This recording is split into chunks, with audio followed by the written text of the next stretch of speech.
Colossians chapter 3.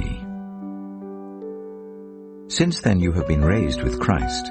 Set your hearts on things above, where Christ is, seated at the right hand of God. Set your mind on things above, not on earthly things.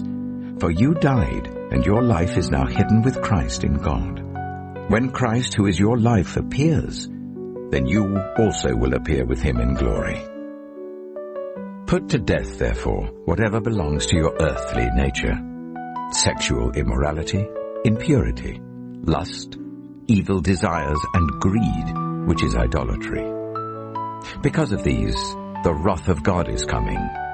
You used to walk in these ways in the life you once lived. But now you must also rid yourselves of all such things as these: anger, rage, malice, slander, and filthy language from your lips. Do not lie to each other, since you have taken off your old self with its practices and have put on the new self, which is being renewed in knowledge in the image of its Creator.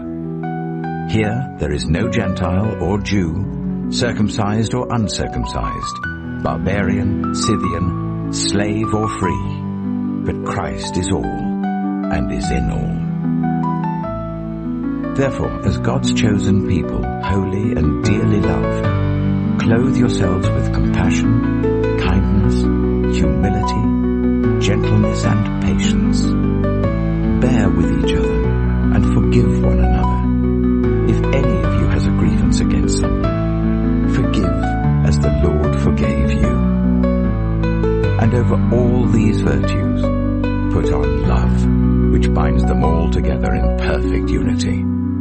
Let the peace of Christ rule in your hearts, since as members of one body you were called to peace, and be thankful. Let the message of Christ dwell among you richly, as you teach and admonish one another with all wisdom, through psalms, hymns, and songs from the Spirit, singing to God with gratitude in your hearts. And whatever you do, whether in word or deed, do it all in the name of the Lord Jesus, giving thanks to God the Father through him.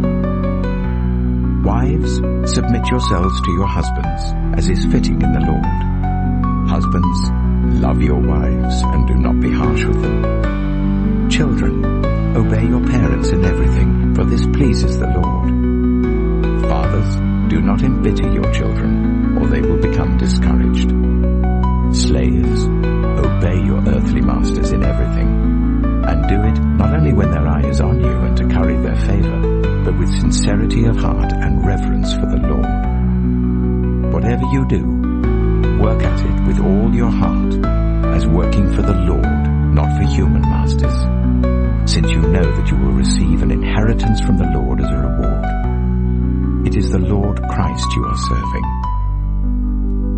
Anyone who does wrong will be repaid for their wrongs, and there is no favoritism.